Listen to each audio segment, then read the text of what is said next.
All right. Welcome back, everybody, to the week 6 edition of the ILBATDs podcast. As always, I'm joined by Mr. Colin Hampton and Mr. Ken Cooper, and returning guest, Mr. Troy Hudson. Welcome back to the pod. Hi. Thank you. Thank What's you. up? It's good to have you on. We've got a lot to cover, so we'll get right into it. Let me share my screen here and pull up Sleeper. We'll jump into our first matchup of the week, which was myself victorious over J3, who finds himself in 11th place after this week. Not where he wanted to be, not where he expected to be.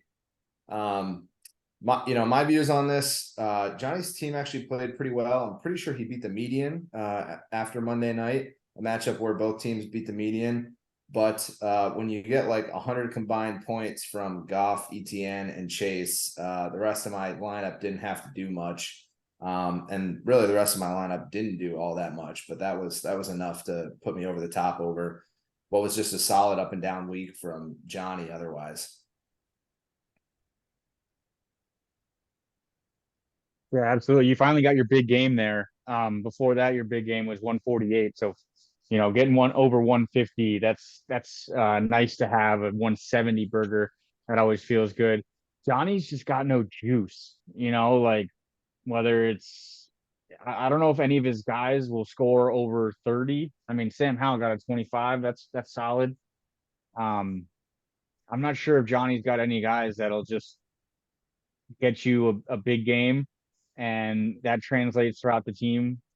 Just no juice. He just has no spark. He might have to make something happen, but as of right now, I mean, he's been down there at the bottom half of the league the whole season so far.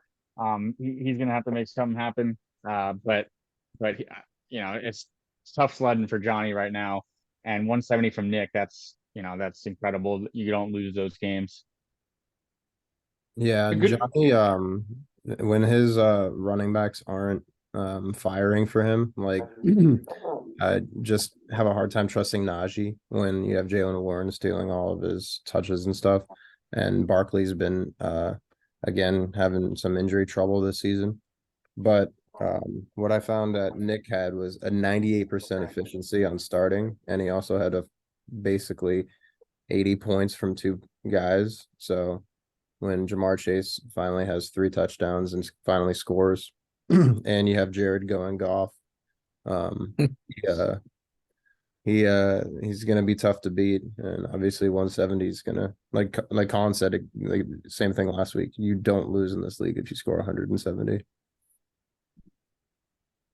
Yeah, I mean, it's a tough week for Johnny in terms of buys and folks on the bench who were hurt. He kind of played with what he had. I guess he could have plugged in Dallas Goedert, who kind of went off on his bench. Um, maybe, but still wouldn't have covered the gap. He swapped out for his tight end. I feel like, Johnny's in a tough spot, but at the same time, just kind of playing devil's advocate here, he's still one game out from 7th place. There's one game that separates, or sorry, from 8th place, I should say. There's kind of one game between the 11th and the 8th seed. So there's still a lot of movement. I mean, it's going to be tight for the end. I'm not sure what's going to happen with, Trevor at 4 and 6, but this was definitely across the league a bit of a separation between the haves and the have-nots. Top 6 versus the bottom 6 looks a lot different. But that means that Johnny's still very much in the thick of it for that one of those last 2 playoff spots. So not looking good this week, but I think he still has enough wiggle room to make some moves and to stay alive in the hunt. Yeah, and to add to that, he's got Addison, and with Justin Jefferson's injury, he's going to be a lot more valuable. And Sam Howell actually looks like a pretty decent quarterback for the commies. I've got a shiner shade on myself here for you all. And I'm going through a bit of an identity crisis because I seem to have a really bad week followed by a really good week, and I don't really know what to make of this team. I'm pretty happy with the starting lineup, but I don't really feel like I have a ton on the bench besides probably my backup quarterback being pretty good. Do you think shiner shade I finish in the top 6 at the end of the regular season? I'll shine that.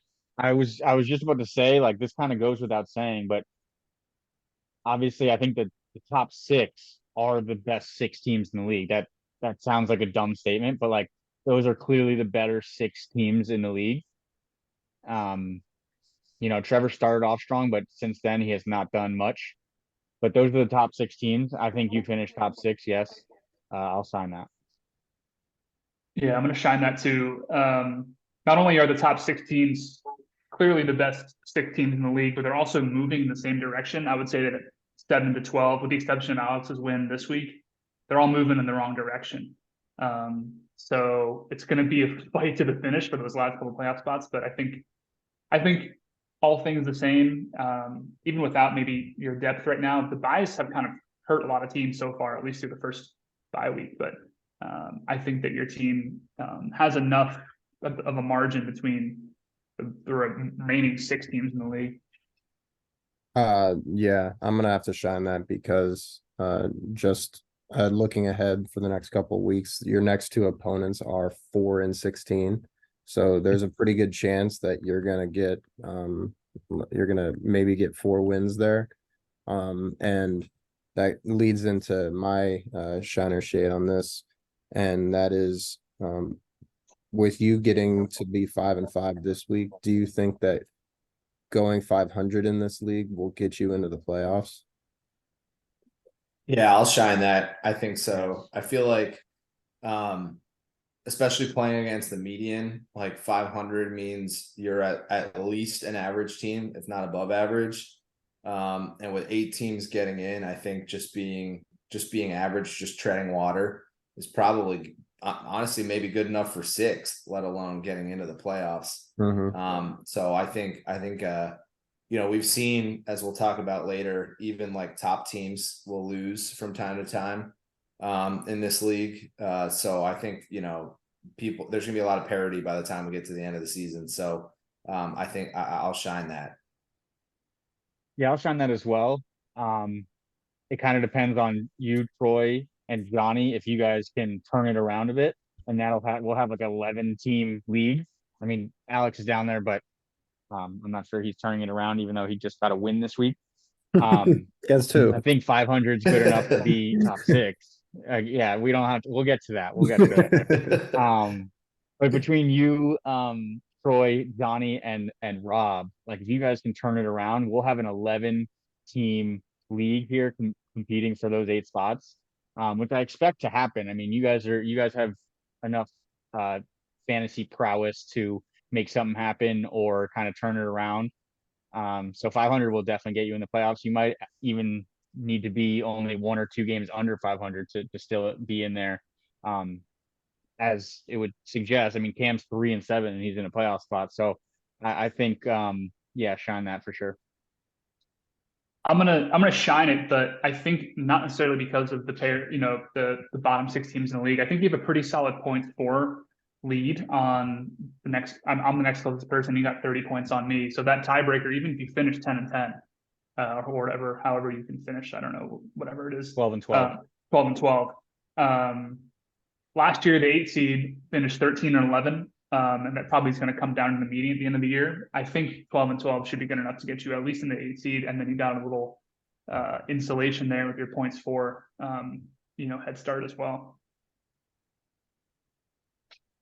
We'll move right along to a matchup where neither team beat the median. Trevor getting a big win, important. This one we could look back at this at the end of the season and think that this was one of the more important matchups to determine the last couple playoff spots with a big win over Rob. Thoughts on this matchup, Trevor versus Rob? Yeah, Trevor won this because of the trade he made with Cam. The Zach Moss move won him this game single-handedly. I'm not sure how much Zach Moss is going to do going forward here now that Jonathan Taylor's back. They might split it, but Jonathan Taylor's too talented for Zach Moss to be going off for 30 points. So Zach Moss trade literally single-handedly won him this game. And then you look at Rob's team, similar to Johnny's, he just doesn't have a lot of juice. I mean, DeAndre Swift's a good good player who can go off. Calvin Ridley, he's looked consistent and solid, but I'm not sure he has any pop off guys that'll win him a game and get you 30 points. So it's looking rough for Rob right now, but I think he likes to send out trades. I'm not sure how many of them get accepted, but I think he'll be in the trade market for sure. This is a low scoring game. Neither team got even 100 points. And yeah, Zach Moss literally won Trevor this game, but both these teams, they need a lot of work. They need a lot of help to really turn their record around, if ever. Yeah, my first note on this game was the fact that Trevor won pretty handedly, even without having he left in Aaron Jones, which was actually a common thing this week. We'll get to Colin's game soon after this. But Kelsey looks like he might be hurt for Trevor, so that's a bit concerning, and also that he's got to play a pretty tough road ahead. And he's got Willie, Josh, and Nick in his next 3 games. So it's looking like Trevor might be on the downslope pretty quickly here. And Rob is just getting some unfortunate weeks from his top guys. Like Mahomes is usually not going to be that lackluster, especially not 2 games in a row. So I can expect a big turnaround, and he's playing me next week, so I'm sure there will be a pretty high scoring game for Mahomes. But yeah, kind of what Colin said, he doesn't really have anybody that really pops. Like Ridley, you'd think would be like getting a lot more scores this season with the way that the Jags kind of move the ball, but hasn't been the case, unfortunately. And Hawkinson is probably going to get a lot more touches too after the Justin Jefferson injury. So Yeah, underperformance is when I think of Rob's team this week. I mean, with all that red from folks who maybe not necessarily Clyde, but everybody else would usually score above their projected points, at least in this week, with a lot of high scoring games too, with those who did play. Also too, just some like the your accessory players who are on your team, maybe outside of your core, but Dallas's defense has been really important for Rob this whole year, and they kind of stunk it up against the 49ers. On the other hand, that 24-point swing really was the difference between that defense. Really was the game changer. I mean, with the exception of Zach Moss, right, who popped off, which I'm still bitter about. But that 24-point swing for the defense really was the difference maker in the game, right? So I think it's a testament when your guys aren't playing well. That's an opportunity, especially if the other team is not playing well too. Neither team finished above the median here by a large margin too. That's when you need your kicker and your defense to kind of shore up your roster. And for Rob, they got a combined 1 point, and for Trevor, he got a combined 22. So I think that was a difference maker in the game. So I've got a shot. Of Rob's wins, a lot of it has been the Cowboys defense, and then they go for a negative game out of nowhere. I mean, not out of nowhere, they played the 49ers, but you don't expect a team to be the number 1 defense and then have a negative game there. So yeah. I've got a shiner shade here based on Cam's trade where he received Cam Akers in exchange for Zach Moss. And obviously through, I think, 2 weeks of that trade, it doesn't look like a great deal for Cam, but I still believe, my preface for this shiner shade is I still believe that, Taylor's going to take over lead back duties in Indianapolis. Moss is probably going to be relegated to 5-10 touches a game. And we don't really know that Madison is the guy in Minnesota. He hasn't really done much with the opportunity. I think he scored a touchdown this week, but he's still averaging like less than 3 yards a carry most games. So very possible that Cam Akers continues to get more touches as the weeks go on there. So my shiner shade is at the end of the season, Cam looks like the winner of that trade. I'll shade that. Cam Akers lost his spot in LA because he doesn't block. He might have a good run or 2 here and there, but clearly he's not doing the job that his coaches want him to do. I'm not sure what he's looked like in that Vikings offense. He got more points than Ty Chandler there, so he is the number 2 guy. But Zach Moss clearly is more productive and a better running back. He will block 1, and two, he can go off for 30, even in a backup, limited role capacity because Jonathan Taylor did play this game. So I would shade that and say Zach Moss still ends up being the better back or more points by the end of the season. I'm gonna shine that. I think I don't know. I've just seen this movie too many times with Cam where he makes a trade and it looks like it's not gonna work out for him. And then in the playoffs, Cam Akers gonna have 3 40-point games. So I'm gonna yeah, definitely shine that because I don't know. Like I said, it's a broken record. I'm going to shade that. It's hard to really tell at this point. I think that this win was actually really big for Trevor. If you can get wins when you're not scoring 100 points, I think that this could be a defining notch in the win-loss column come the end of the year when it comes to fighting for playoff spots. I think the fact that he got a win this week when scoring 99. I don't know through the rest of the season if Zach Moss is going to be the better running back than Cam Akers, but I think Zach Moss has done enough for Trevor's team thus far, getting him the points and the wins that he needed in these couple of weeks, that Cam Akers has not. I think even if there's no chance that Cam Akers, I think, scores the amount of points that Zach Moss does this season.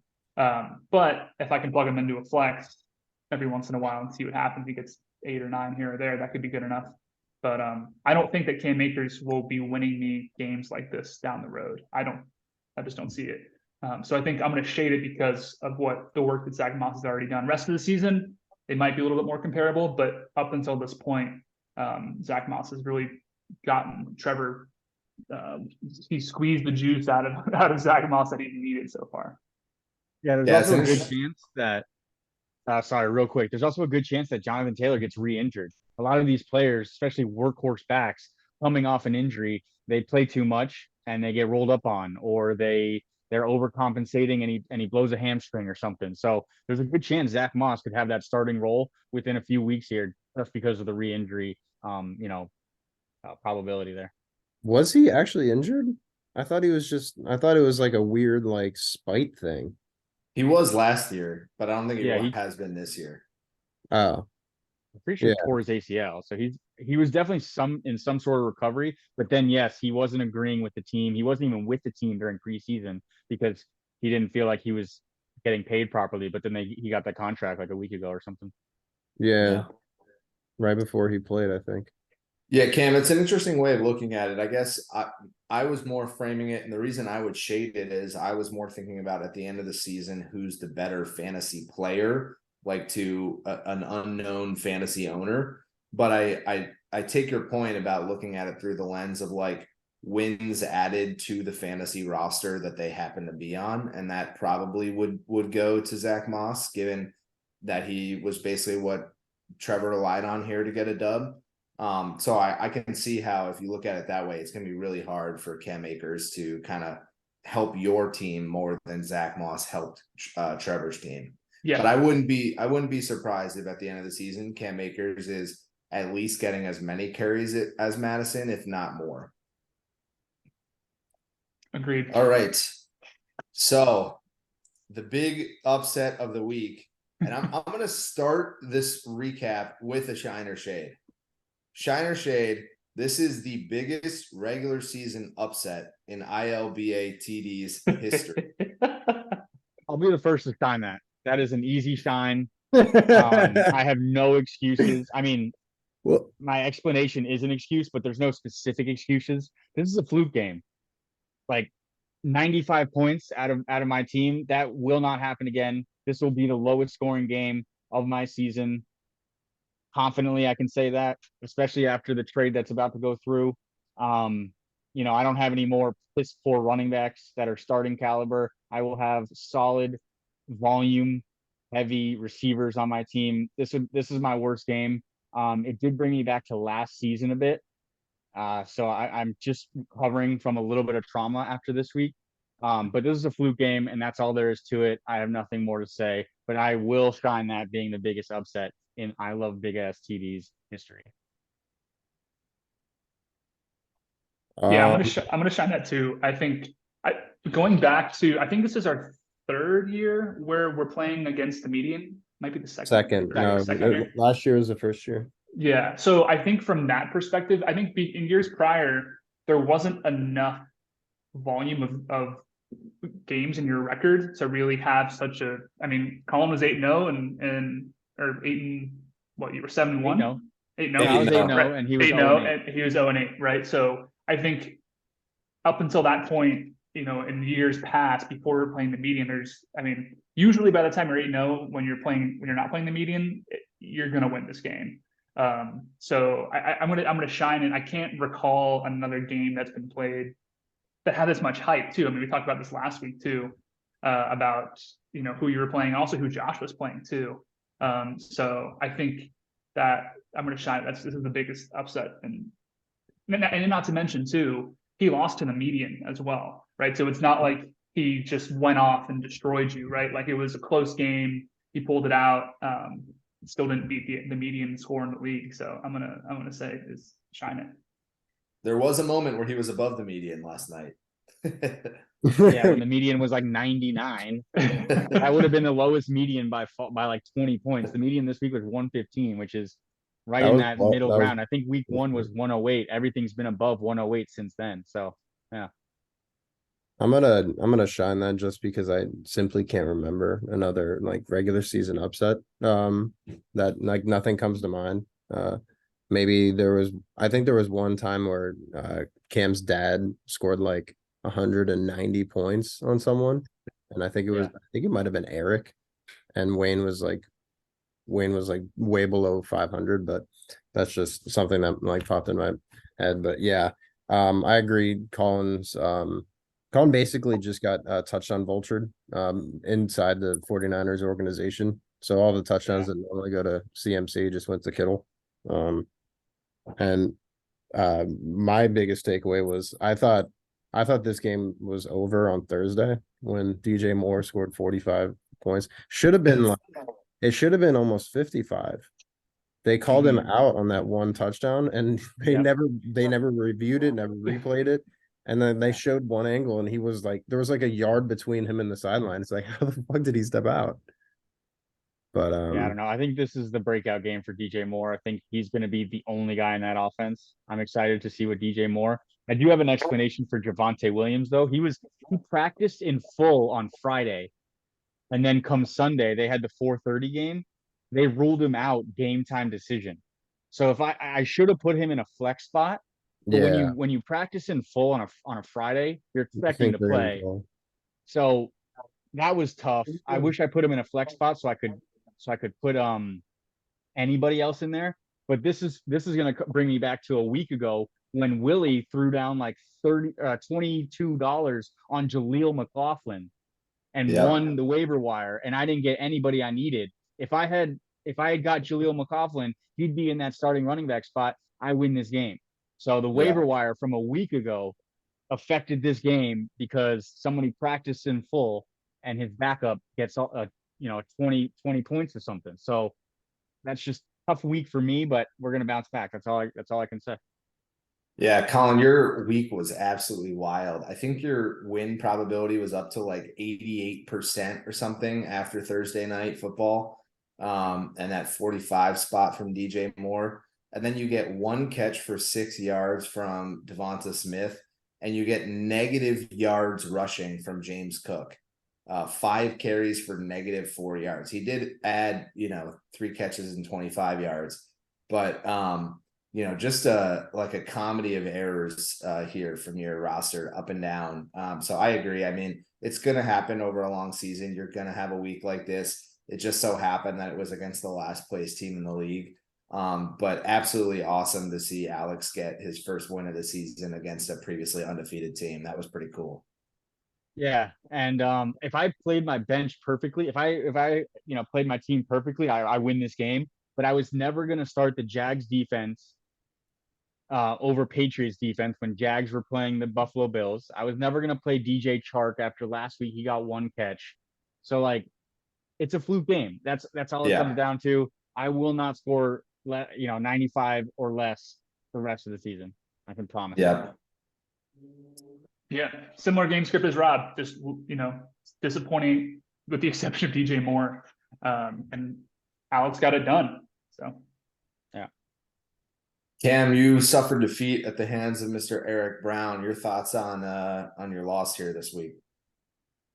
yeah, this was, last week my team, I played the right lineup. The guys went off. I've been kind of with the way that Trevor Lawrence started the season. I was a little bit excited to see the Packers play the Raiders. I really was expecting more out of Jordan Love and Romeo Dobbs on Monday night. I came into Monday night thinking that I had a chance. I think I had like a 45% win probability against Eric, and I think all he had left was Devontae Adams, and he only got 6.5. But this was just a tough week. I mean, I don't think anybody really disappointed with the exception of Dobbs and Jordan Love and maybe Kyron Williams. Everyone else kind of played average. I have found that I really am lacking in the tight end position. With Fryermuth being out, I had to plug in Conklin as a streamer. But this was a tough week for me on bye too. I had Kenneth Walker on bye, Quentin Johnson, Fryermuth was out. My Chargers on my bench were out or were on bye too. Like I said before with Rob and Trevor's game, not so much accessory players, and my tight end and my quarterback have become a really big question mark on my team over the last couple of weeks. So Gabe Davis had a good game. AJ Brown, 127 yards, pretty solid. Brees Hall finally popped off, which was really nice. So I'm not totally disappointed in my team because some players who I was waiting to kind of pop off started to do their stuff. But there are some other big question marks in my team around Jordan Love and specifically the quarterback and the tight end. But I thought it was a good opportunity to beat Eric. I feel like 129 is good enough to beat the median and beat your opponent, but this was a week where I don't think he played his best stuff. I was feeling pretty confident coming into Monday night, so wish I could have pulled something out, but I don't know. My quarterback questions have been big this year. Yeah, I mean, you've been playing Trevor Lawrence all year, and then you finally switched to Jordan Love. But even if you stuck with T. Law, you don't win this game. Right. So that's tough. I think this is two opposite ends of the consistency spectrum. Cam, you just can't find some consistency. Eric's probably been one of the most consistent teams. That's why he's 8-2, most points for. Like he's there every single week. So that's we've been talking about you, Cam, your team all season about not clicking. We've been trying to wait for your team to click, and then after last week, your team finally came together, found some chemistry, and then the very next week, it's not there anymore. So it's tough to be consistent. It's not like it's a given, but Cam, you got to find some consistency here before it's too late. And then you look at the other side. Eric is he's got the most points for a reason. His team is showing up every single week. He's a tough out. He's the most consistent team, I'd say. Yeah, Eric's definitely the most consistent team. And not only that, but he's got Mostert, and with the Chan injury, he's just going to get that much more valuable. It looks like Eric's kind of posed for a pretty a pretty good season. Next week he's in an 8-2 matchup with Jason, so that'll be a nice match. I think Jason has a couple guys that are on bye that are pretty important. But in regards to Cam's team, Jordan Love, I thought he was going to look a lot better, but I think it has more to do with the offensive line, like not really doing much for the Packers. They were supposed to be like one of the best units in the preseason, and they haven't looked like it so far. He hasn't had Christian Watson, and Christian Watson would have had like one of the bigger games this weekend if he didn't get horse collared on the 5-yard line, which I actually ended up winning them the game, the Raiders, that is. Yeah. But I do have a Shiner Shade with Cam and Eric's game. Shiner Shade, Cam gets to 10 double digit like either losses, or Eric gets to 10 double digit wins first. Well, for Eric, it could happen next week. Mm-hmm. So he's the favored one there to get 2 more wins. I don't know who he plays next week. He plays Jason, who's 8-2. Oh, that's the game of the week for next Mhm. week. That's for sure. And then who does Cam play next week? Josh. Oh boy. Yeah. I mean, that's close. That's a good shine or shade. I would put Eric just because he actually has the ability to reach the double digit wins next week. Mhm. Um, but that'll be an interesting one to watch. Those will be two games that I'll be watching other than my own, obviously. The 8-2 matchup and then Cam versus Josh. Let's see if Cam can click again next week. Yeah, I'll take Eric in that. I think I was thinking about a shine or shade, like if I told you that you have to beat someone head to head to make the playoffs, is Eric's team the last team you would want to see? And so for that reason, I think the answer is yes. I mean, that's the roster I would least like to play with, like a playoff spot on the line. Mhm. So I mean, I think he's favored, as you mentioned, Troy. Jason has some guys on bye. I think Eric is probably going to be favored in that matchup and certainly favored against the median. So I expect him to get to 10-2 next week. And even if Cam has a bad week, he just can't get there. So I'll take Eric in that one.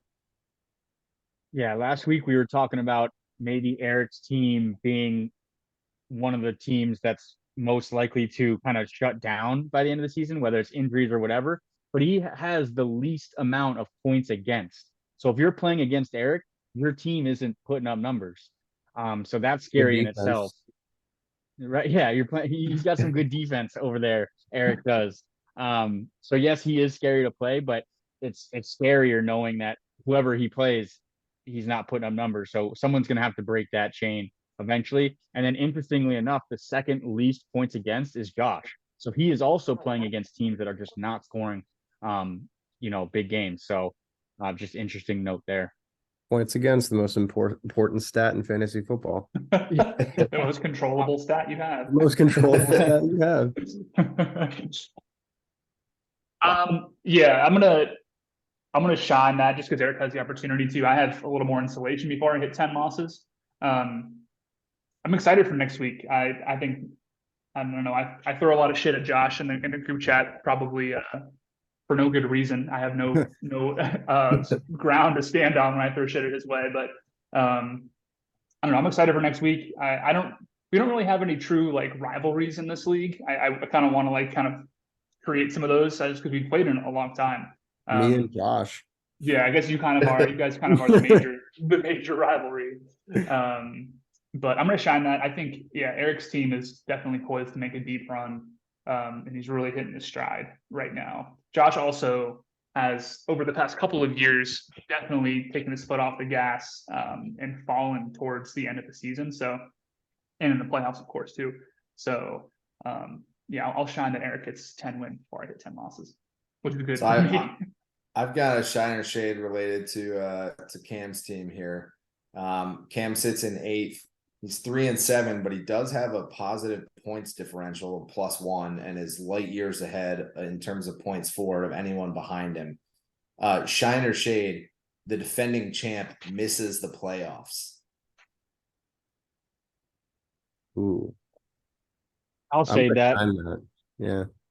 I mean, just like you said, he's above the in points for the 4 teams below him by what's that, 60 points, 70 points right there.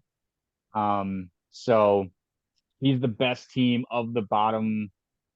Even he has more points for than Trevor too. So he's the best. I would say he might be the best team of the bottom 6 there, even though he doesn't click. I'll shade that. I think he can still make the playoffs, especially because he's in that spot right now.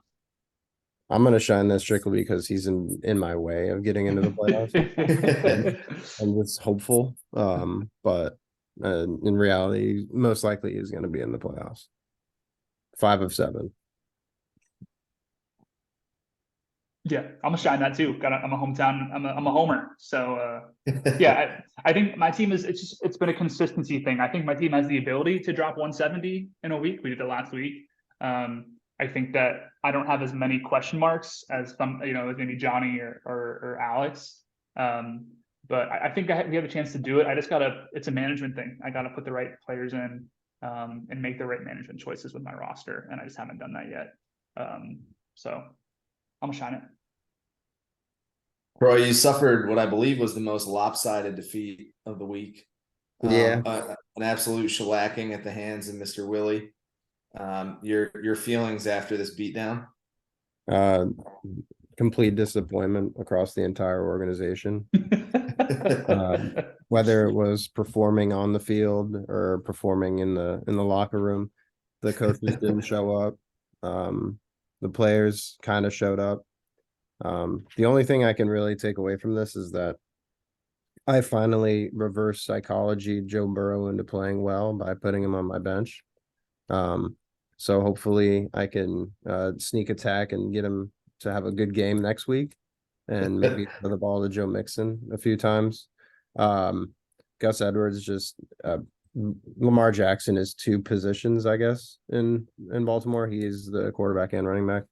Waddle had his first touchdown of the season. I'm kind of just waiting for him to get going. I think if Waddle gets going, I have one of the deeper receiving cores in the league. I have Cup looks like he's picked up exactly where he left off. He's Matt Stafford's favorite target. I think he had 6 targets on the first drive. We've got and Puka, it looks like they're kind of just going to share all the targets. They got rid of some cannon fodder with Van Jefferson earlier. Again, started the wrong tight end. Logan Thomas had a touchdown and a lot more yards on my bench. Watson, we kind of already talked about. He kind of showed his potential on that really long run. Pacheco looks like he's kind of solidified his spot in the backfield, and Washington D having -7 against the Bears was definitely my undoing, and on top of the fact that I got outscored by 80 points. So yeah, we regroup next week and hopefully can finally get something going. It's kind of crazy how your team didn't play bad. Like a lot of your guys played well, and you only had 94 points. It's a little bit confusing. But what I was saying with Cam and Eric, how they're the opposite ends of the consistency spectrum, I would say Troy versus Willie is the opposite ends of the kind of management spectrum here. Troy, even with the quarterback decision this week, the tight end decision, maybe pulling out of a trade decision last week, that decision was tough. And then you look at Willie, who's getting all the waiver wire pickups. He's making all the right starts. He just seems to be making all the right moves, whereas Troy, it doesn't seem like you can find the right side of some of these decisions just yet. I'm expecting that to change. But it's crazy how your team didn't do poorly, but it still only scored 94 points. So it's a bit confusing. I think you said it right. You got to regroup and look forward to next week. I think a bounce back week is in your future for sure. I have 2 Shiner shades about this game, one about each team. For Troy, I think one of the biggest head scratchers so far this season, from a specific player perspective, has been Jalen Waddle. The Miami Dolphins have by far the best offense in the league, best passing offense and best rushing offense. He's currently the 47th ranked wide receiver. You got to think that I know they have a lot of mouths to feed in that offense and the running back position and the receiver position. Shiner shade that Jalen Waddle finishes the season inside the top 25 as a fantasy receiver this year. I'm going to shade that big time. I think the trade for Claypool, he could also be a touchdown vulture. Another big target. I think he's like 6'5", and I expect them to use him in the red zone. I think there's, as we talked about, there's just so many weapons in this offense. I don't think Waddle's like a bad player or even a bad fantasy player, but it's not like, this is I don't know, a Derrick Henry offense where you just know that they're going to turn around and hand the ball to Henry 30 times, or, a Devontae Adams offense where they're going to throw at him 15 times unless he's triple covered like the Packers were doing last night. So I just don't think he's going to get the numbers to really improve a ton more than he is. His owner has put him on the trade block. So, that tells him, that tells you everything you need to know about the faith that his owner has in him. I'll shine that for the exact opposite reason of maybe not putting up enough points. I mean, Tyreek Hill's 30. He's been in the league for several years now. You're expecting him to slow down eventually. You would think that defenses would like gear towards him. I think that will happen. Like they're gonna have to stop the Dolphins. I think they're gonna maybe double cover Tyreek or do what they got to do to shut him down, which gives Jalen Waddle every opportunity to show up. Their running game, that's unsustainable. That's unbelievable what they're doing in the running game. That is completely crazy. That is just not going to stay. I think eventually Waddle will have one game where he can score 40 points, and that puts him right back into the top 20 because the people he's playing up against, he is what, 40 total points right now. He's wide receiver 47. So everyone he's playing up, everyone around him has 40 total points. He could go off for 40 in one game, and right back there, he's top 20. And that could be next week. That could be at the end of the season. I think he could easily get back into top 25. Will it happen? I think it's probable. He's too talented. That offense is too high powered for him to go unnoticed, unfed. I'll shine that he will be top 25. Yes, absolutely. I'm gonna shine that as well. Just because obviously I'm pretty high on Jalen Waddle. I reached for him in the draft, but he's already missed a game, so that's one like knock on his record. On top of that, the Dolphins have already played the toughest portion of their schedule. And they kind of made it out 4-1. I was looking ahead at the Dolphins schedule if we could scroll down there, Nico. But they pretty much have faced like their toughest defenses that are not in their division already. And I think they're just going to be running through teams the whole season. The defense looks terrible, so they're going to have to keep putting up points. I don't know how Vic Fangio defense sucks, but it's pretty it's pretty crazy. It's the first time I've ever seen Vic Fangio not have a top 10 defense. But I think even with another like 10-15 point game, he would be probably top 30. There's very little variance in points between like 10 to 15 players if you actually like break it down by season total. I think Tyreek Hill is separated by like 16, and then Chase and who's ever 2 and 3 are separated by like 2 points, and then it just gets closer and closer from there. So yes, definitely shine that. Also, the Dolphins defense gets Jalen Ramsey back within the next maybe not next few weeks, but they get Jalen Ramsey back. Yeah. So He'll be back for the playoffs for sure, but he might be back sooner. Yeah. But it almost doesn't matter because it's like we pretty much only need defense in the playoffs at this point. And then my other shiner shade has to do with Willie's team. And you guys mentioned a couple times that he's been making a lot of moves in the waiver wire. We're in week 5, and Willie has $9 of fab left to dedicate to waivers in the future. Shiner shade, Willie runs out of fab acquiring ability. I mean, it seems like he's well set for the playoffs right now. But do you shiner shade Willie runs out of gas from a free agent ability acquisition come the playoff time? I'll shine the hell out of that because I think he could run out of fab by the end of this week. I think there's people on the waivers right now who he might be interested in, and he likes to splash. I mean, the top guy is a running back in Arizona, and James Conner will be out at least 4 weeks. So we'll see what this guy Imari DiMercado can do, but there's a good chance, and even Jeff Wilson's coming back. He's a free agent. There's a good chance that Willie spends his fob this week. So shining the hell out of that. I'm definitely gonna shine that, but I don't think he's gonna lose it this week because I don't think he's gonna be able to afford anybody this week, and he's kind of a victim of his own success. And I genuinely don't think that he meant to get both of his waivers last week. I don't know how you can reasonably spend 44% of your fab in 1 week on 2 players. But I mean, hey, it's always been Willie's versus the haters, and I guess it'll always be Willie versus the haters. Yeah, fair point.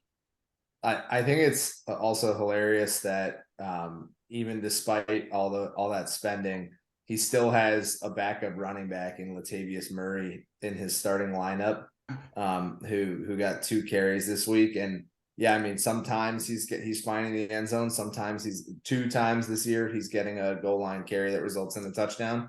But that's $91 spent, and you're still looking at this lineup going, oh man, he really should have plugged in McLaughlin, right? Instead of Latavius Murray there. So it's still not like a top to bottom impressive roster, which you might expect if he was out of Fab at this point in the season. So I'll shine that as well. I think I similarly to Troy don't think he has the funds remaining to make it a competitive auction this week. Mhm. But whether it's $1 or $2 here or there for a tight end or a quarterback or a defense, I think he runs out in completely before the beginning of the playoffs. And or he'll just have What's the same thing happen to me last year where I had $4 and Cam had like 20 and he just spent $5 on everybody that was reasonably like available for me to pick. And then he just dropped them. I'm like, you fucking asshole. what's scary here is he could have broken a single game scoring record for this league if Javonte Williams was ruled out earlier, because he probably would have started Jaleel McLaughlin. If Javonte Williams was ruled out earlier instead of Latavius Murray, but Latavius Murray had the London game, so he had to put him in that early. Yeah. And he doesn't have any other running backs, especially not in his flex spot, so he wasn't going to make that swap.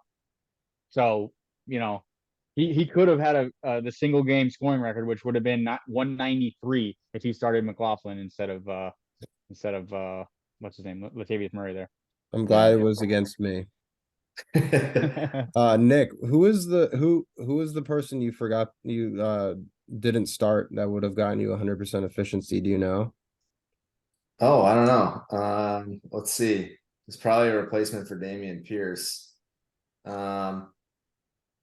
I had switched Pollard with Zay Jones, that There would you have been go. 100%. Yeah. Yeah. I meant to ask you that earlier, but I forgot. Yeah. I've got two Jaguars wide receivers on the roster now. So At least we'll you're see not how that starting plays out. two receivers in the same on the same team. Yeah, this is very true. Very true. I have we talked earlier on I think the post draft podcast, but I had Tyler Boyd as kind of like a wide receiver handcuff to Jamar Chase. Yeah. And now I have Zay Jones as a wide receiver handcuff to Christian Kirk. So we'll see how that plays out. Well, I mean, you could have started both Bengals. Yeah. I mean, they didn't have T. Higgins last week. I mean, he fractured his ribs, so I don't know how long it's gonna take. Yeah. And I have Ford and Hunt in the Cleveland backfield, so I guess I'm just team handcuff at this point. You're like a penitentiary. That's right. Yeah. Someone's always in shackles. All right, and then our last matchup of the week, the only remaining undefeated team. This was a matchup of the week heading into the week, and it did not disappoint. Two very high scoring teams, and Josh comes out on top on the back of 33 points from what could have been Troy's Justin Fields, but instead he remains Joshin Fields. Tyreek Hill putting up 30, Curtis Samuel with another 15. Jacoby Myers, who I traded away 17 points on Monday Night Football. Just a really good performance from Josh's team. And even though Jason's team showed up well, really, Jonathan Taylor not really doing anything, and Lamar Jackson having an off week was the difference here. Yeah, I mean, I was just saying that Josh, he is the second least points against. So the team he plays against doesn't really score a lot of points, but that doesn't really matter because Josh doesn't really have bad games. Justin Fields, he hasn't looked really good all season except for these last 2 weeks. But everyone kind of shows up if someone else isn't. It's really good team mentality over there in Josh and deep bench. I mean, his name says it all. Deep bench Josh's. He's got talent across his whole team. He's ready to play anybody any given week. He doesn't really have bad games, and I think this is a heavyweight matchup between those two good record teams. I think Jason will be okay. Jonathan Taylor's only going to get more carries. Alvin Kamara looking like he hasn't lost a step. Justin Jefferson out for the next at least 4 weeks. I don't think he went to IR, but he's going to be out for a little bit there. I think Jason will be okay. This was just Josh going up with his deep bench. Nothing new here. Yeah, I'm gonna have a little bit of a hot take here. I know we were talking about Eric having one of the best top to bottom teams. And I know that Jefferson is hurt, but I really think that even though Jason lost this week, his team looks really, really, really deep, even on his bench too. I mean, you got C.J. Stroud, who's playing out of his mind. Khalil Herbert he's hurt, but there's no other running backs in that backfield. Rashad White's the starter. Jamison Williams, he'll be back, and Luke Musgraves looks like a really solid tight end option in Green Bay. I think that Jason has, I think 1, 2, 3 as far as deepest rosters right now. I think Jason's number 2, I think he's vying for number 1 once Jefferson comes back. I mean, George Pickens looked insane this weekend, and I think he reached form a little bit in the draft this year, but I mean, for a good reason. I think wanted Pickens. Yeah, I wanted Pickens too.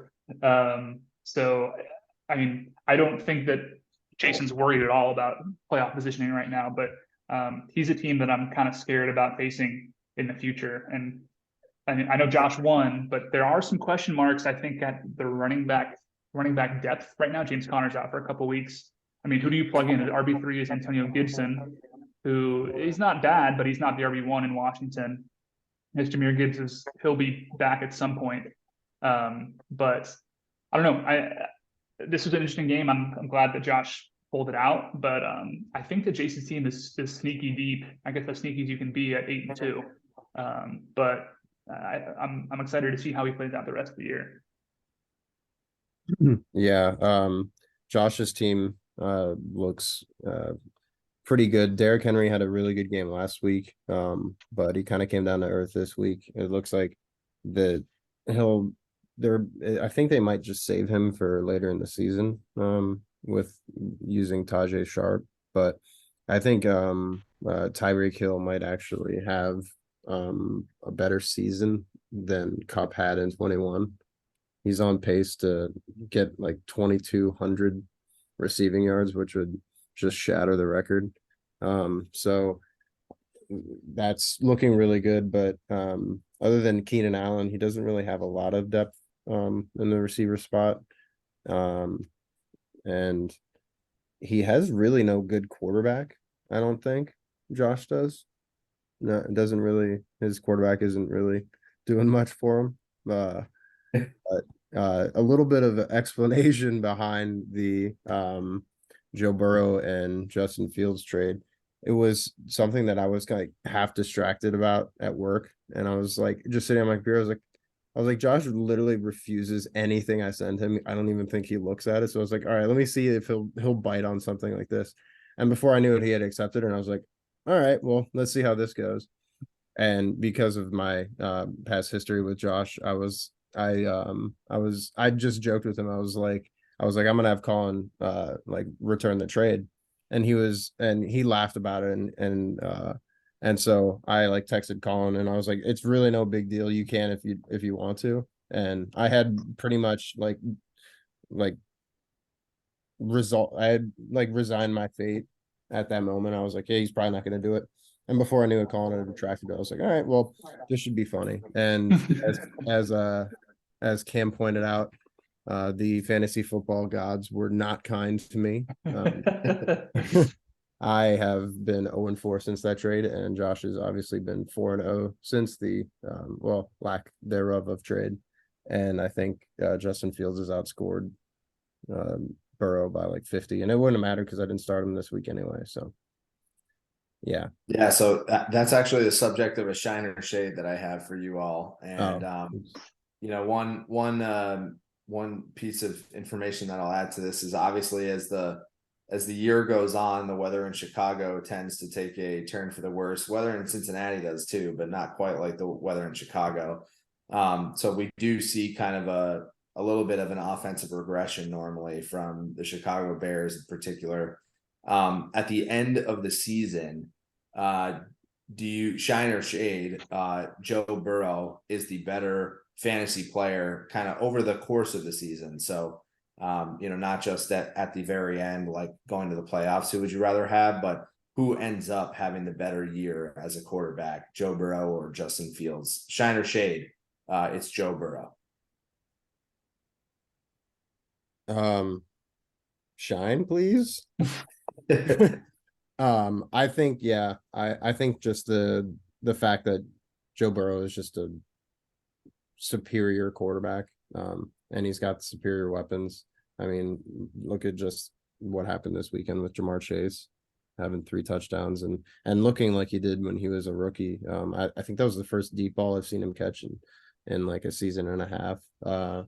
So he's gonna be, I think, a better quarterback, not just with passing, but Burrow actually does get a few more rushing touchdowns than people think. I think the calf injury has been really inhibiting his ability to like maneuver in the pocket and also scramble. So he's a better scrambler than I think he gets credit for. So yes, I do believe that all that and the Bears are really bad.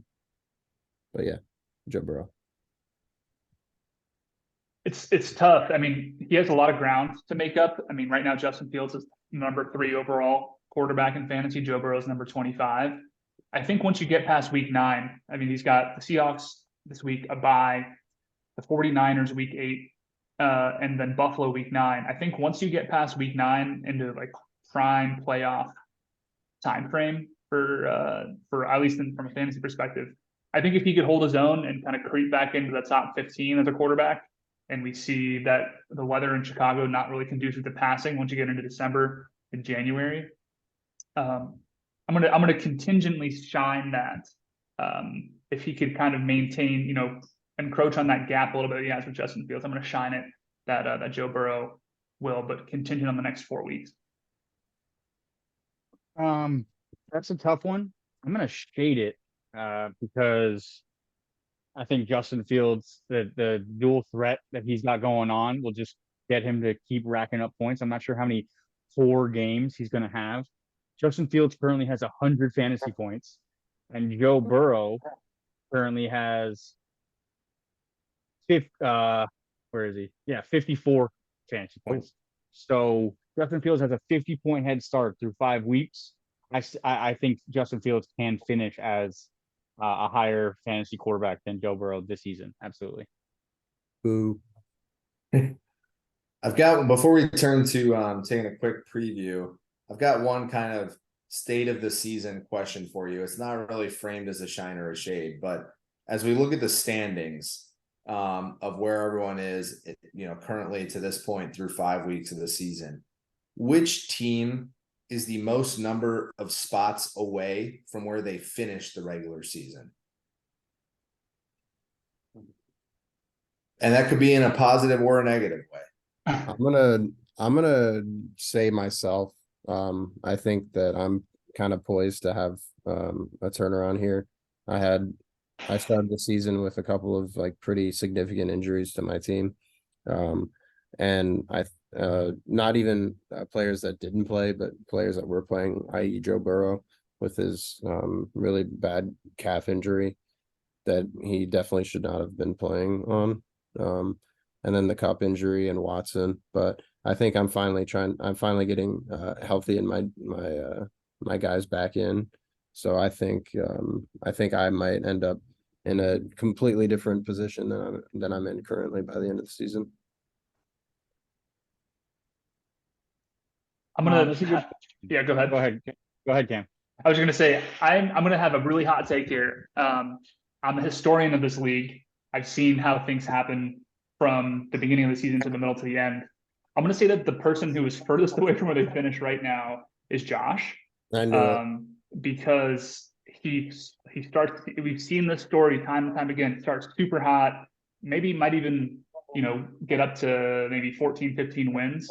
But if you look at who he's played so far, right? He's played Johnny, Troy, 2 teams are on the outside looking, and he's played Nick and Jason, I believe. No, sorry, Nick and Willie, who are holding their own right now.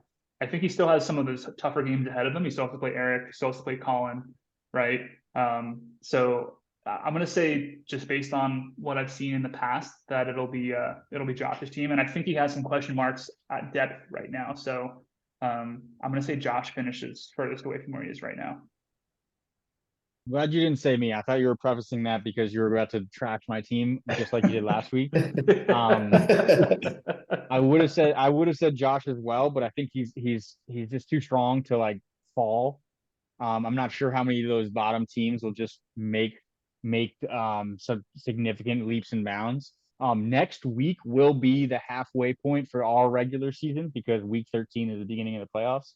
So um at the end of next week, we'll see what the first half looks like. And I think so far it's a pretty fair assessment of what each team is capable of. I think Trevor might be the furthest away from where he finishes.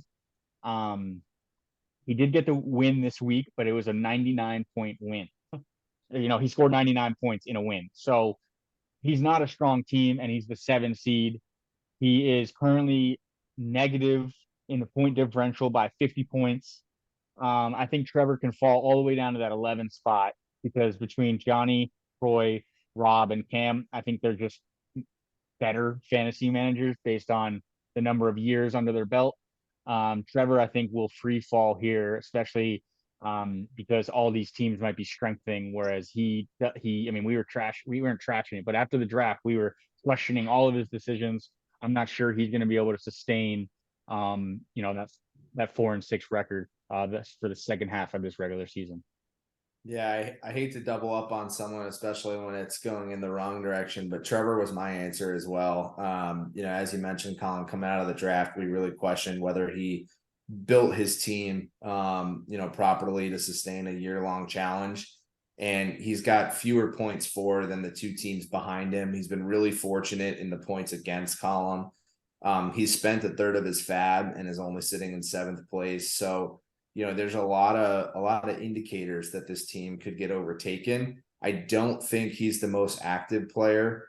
I think he's paying attention. He's setting his lineup, but I don't know that throughout the season on the waiver wire, he's going to make like the number of acquisitions that are needed to sustain a challenge for the playoffs.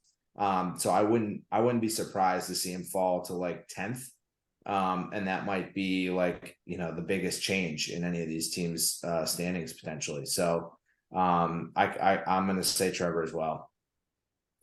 I have one other, it's not really a shine or shade, but it's more of a combined panic meter here. Who do you think is higher on the panic meter right now between Rob and Johnny 3? Ooh. I would say Johnny because Rob has the most points against.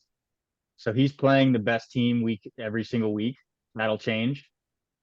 So Johnny. He's got the second most points against.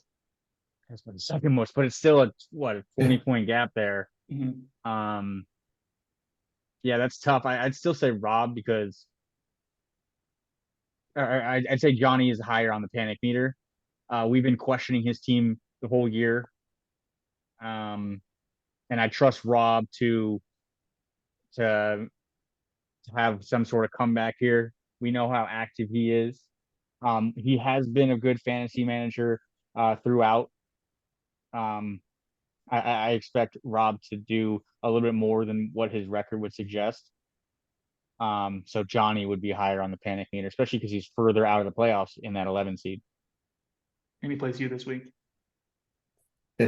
I play Rob this week. He played Johnny. Oh, Johnny. Okay. Yeah, I'm okay with that. I play Rob this week. I'm gonna go with Rob being higher on the panic meter. I think with the injury to Justin Jefferson, I think Addison is gonna have an improved standing the next few weeks. I think Josh Jacobs might be figuring things out. He looks like he's gonna get closer to the guy who was the rushing leader last year. Jerry Jeudy was hurt at the beginning of the year. He seems like maybe he's starting to get it figured out. Saquon should be coming back. So I think there's reasons for optimism if you're Johnny. I don't think you have the same reasons for optimism if you're Rob. It's hard for me to tell a story about how this roster is going to get better throughout the year. Even Mahomes, like he doesn't look to have the same weapons. His number one weapon has been kind of banged up throughout the year. Do we know that Kelsey's going to survive the whole season? He seems distracted with his dating life anyways. He's getting high in the parking lot before practice. So there's lots of questions about that Chiefs offense. So, and I don't see a ton of help on the bench for Rob. So even though Rob has more fab, he's a game ahead, he's higher in the standings. I'm gonna actually say he has the higher panic meter. My answer was Johnny, and for the kind of the adverse of what Nick just said, because Rob does have Mahomes. And like Johnny used such a high draft pick on Najee Harris, and I think that it didn't work out for Cam last year. I think the only good season that Najee Harris had was his rookie year when he still had some like pop in his legs, but it's just like completely gone. He definitely looks slow. He looks really slow when he's on the Yeah, field. I don't know. it's I don't know if it's an illusion, but he looks like just like a left tackle running the ball down the field. he looks like he's in slow motion. He's channeling his inner Jerome Bettis. His inner I think it's Trent that Richardson. offense.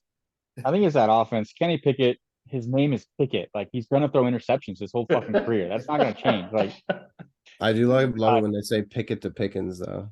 yeah, that is nice. Tomlin, I'm not sure he's gonna like. I think he's a hard-headed kind of guy. I'm not sure he's gonna be making a lot of adjustments. I think he's just gonna expect it to work and it won't. I'm not sure Pickett's gonna turn it around, which means Najee Harris is gonna be struggling to make anything happen because it's gonna be all on him. So who knows? And we have a pending trade as we record here. Colin, your thoughts on this deal? Give us a little inside scoop on potentially shipping out Ramondre. Yeah, I mean, out of nowhere, there was no talks, there was nothing. I just got a trade offer from Willie Styles. Didn't see that coming. I was just getting ready to do my notes for this pod as well. So just an hour before we started this, I got that, and I couldn't have opened it faster because I was like, wait, someone sent me a trade? No one sends me trades. So I was really excited to see that. And then I saw Ramondre, but then I saw Adam Thielen on the other side of it. And I hate to part ways with a New England Patriot, but they don't look good. They're They off. they're giving him the ball less and less every game. If you look at his Ramondre's snap count, I think literally every single game is less than before.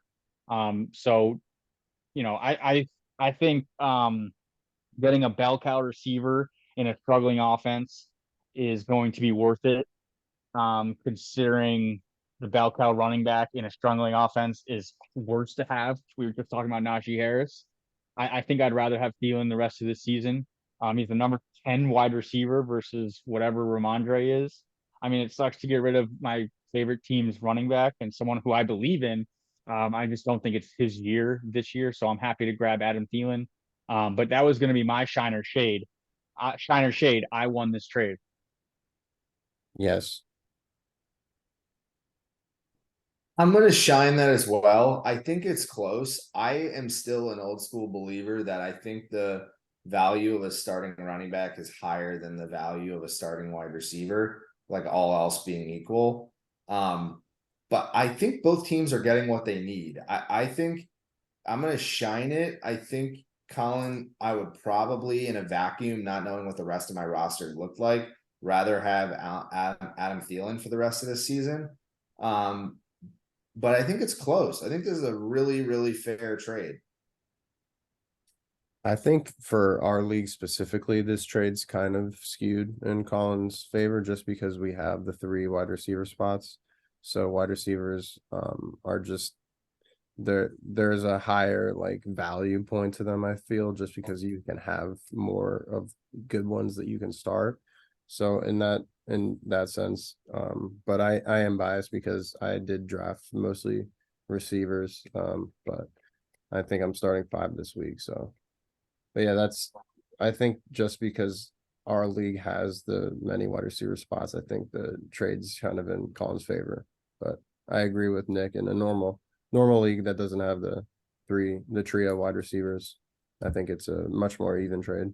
Yeah, I'm going to shine it, but I want to make this point too. We were just talking about Willie not having a lot of fab. I don't think you're going to get a better running back off of waivers for 9 fab than Ramondre Stevenson. And granted, you're giving up Adam Thielen, but he has some depth at receiver, right? He has Cleve Raymond, Michael Wilson, Brandon Jefferson as his potential flex, and he's solid for his top 3 receivers. So he's not really ever going to play Adam Thielen, even Zay Flowers in his flex too. So he got what he needed. I think for the rest of the season, points for. I think Thielen will score more than Stevenson, but I think it was a good idea for Willie, because you're not going to get, with his fab situation, you're not going to get a better running back with what he currently has from a waiver perspective.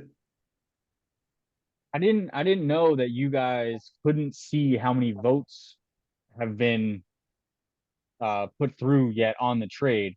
I see that 6 have been passed, 0 vetoed. I can on the mobile app, but not on. Oh, the mobile desktop. app, you can see the votes. Okay, Yeah. all right. I was just Yeah. curious. I was like, wait, you guys can't see the votes? I'm just a commissioner, but either way, I think I'm just gonna pass it through. I doubt the 6 other people who haven't voted are gonna I veto only it. see So I'm gonna 3 pass it people through and that voted. I see I 5. see 6. Okay. six, I see 6 on 3. my end. So we'll do a live trade pass through here, which will be first time thing, I think. We watched on my phone. Whoa. There you go. Trade Look at complete. that. All right, let's go quick. We're almost at the hour mark, or just a bit over, I think. As we look ahead to week 6, any rapid reactions to the matchups here in week 6? I Obviously, got some another notes. you can see 2 Go 8-2 ahead. teams, right? With Eric and Jason. This could be a battle for for third, potentially second, depending on how does it Colin this week, or Josh, right? So that's the biggest one. That's the game of the week. That's just the one that I'm looking to watch.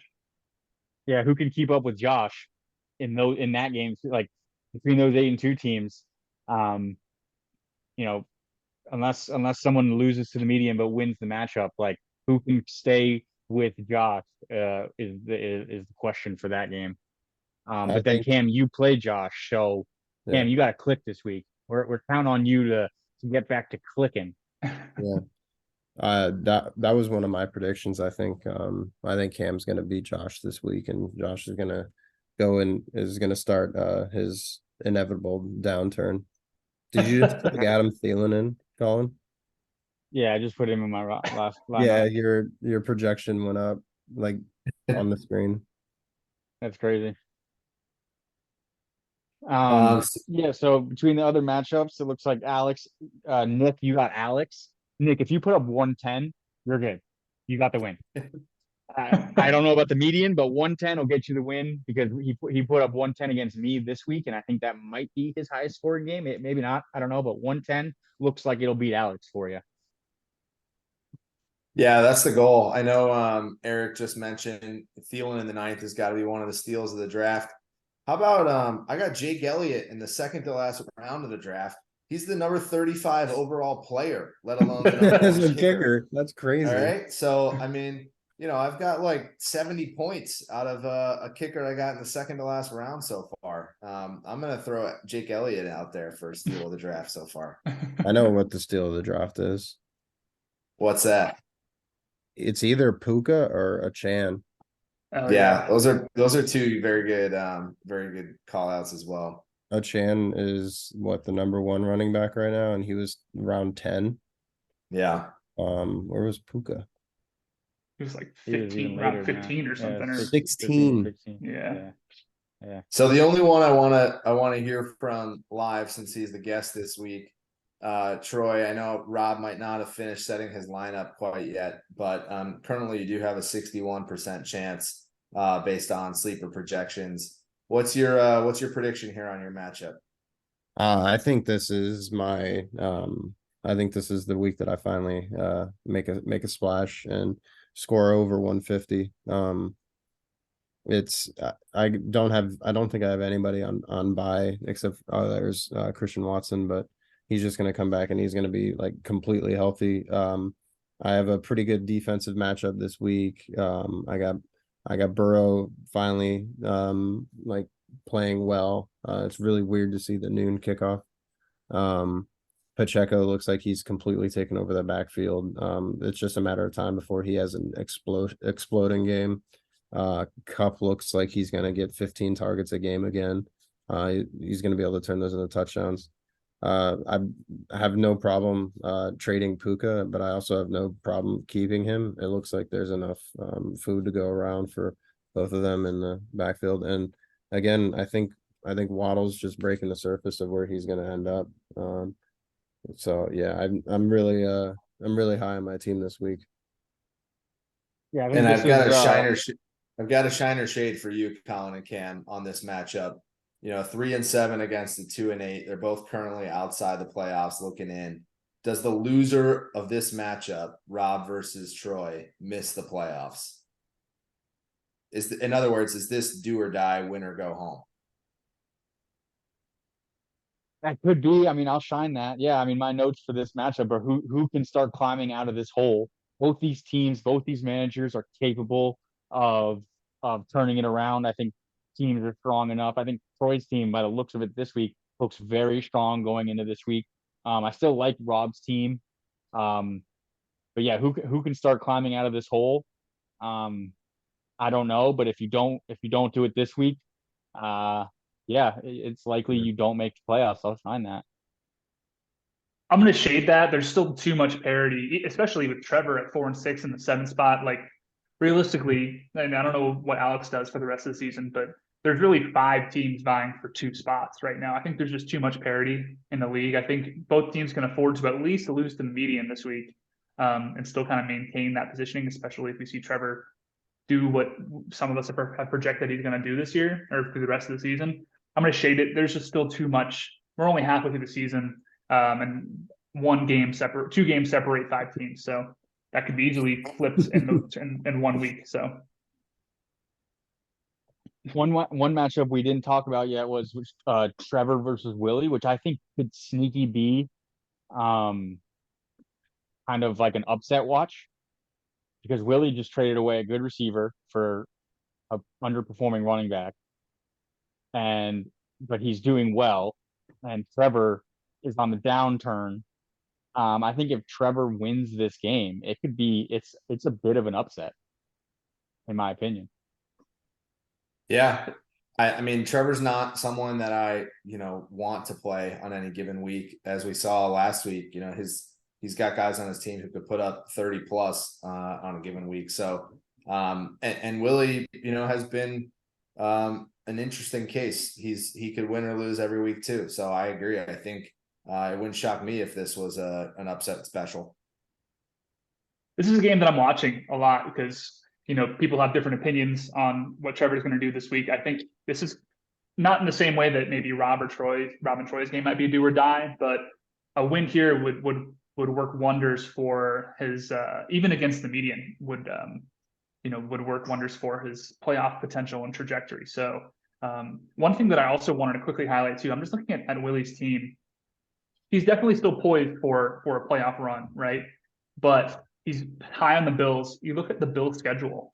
If he makes the playoffs, week 13 is the week that Buffalo has a bye, right? So he's probably, with low fab, he's going to have to make some more moves if he wants to have any sort of potential starting lineup come playoff time, right? So I don't know if I probably looked too deep in that and put him on blast there, and he might be looking to make some moves that he wasn't looking to make. But interesting the way that he's structured his team might be time for him to make moves, especially if he doesn't have a lot of fab to spend.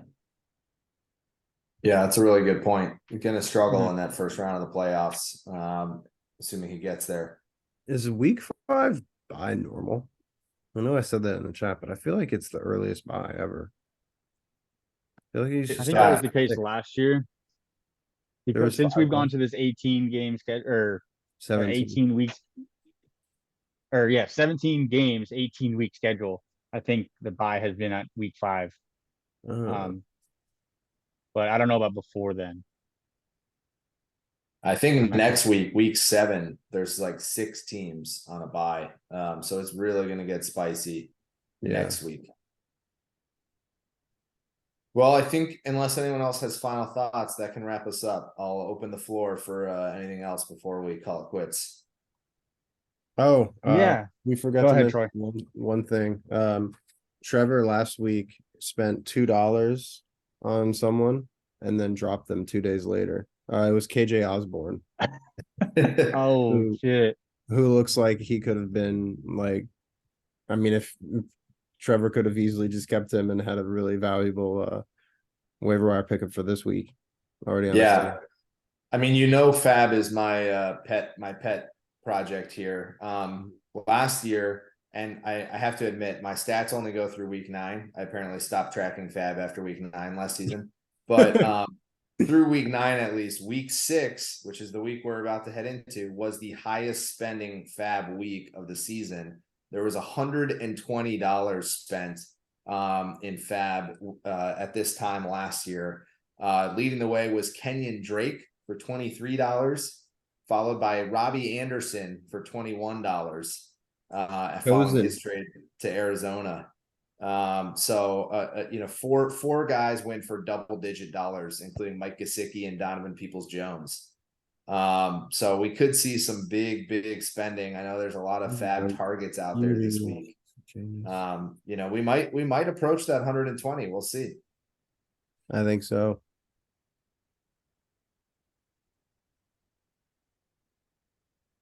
Yeah, so I guess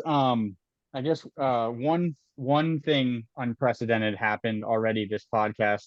Let's go for two.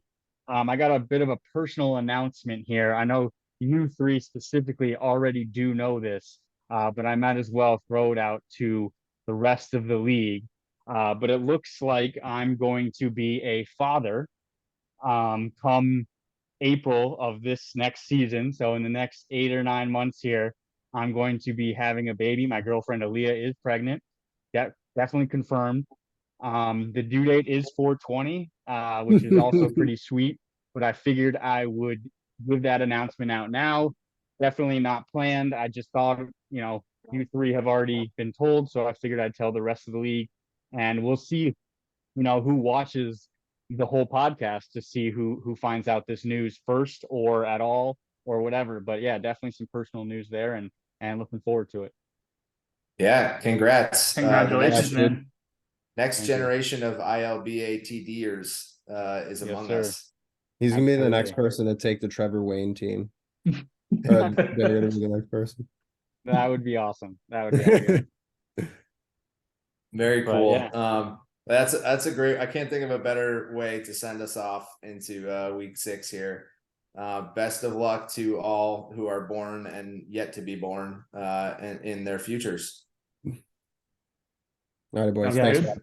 Thanks, guys. Thanks, Troy.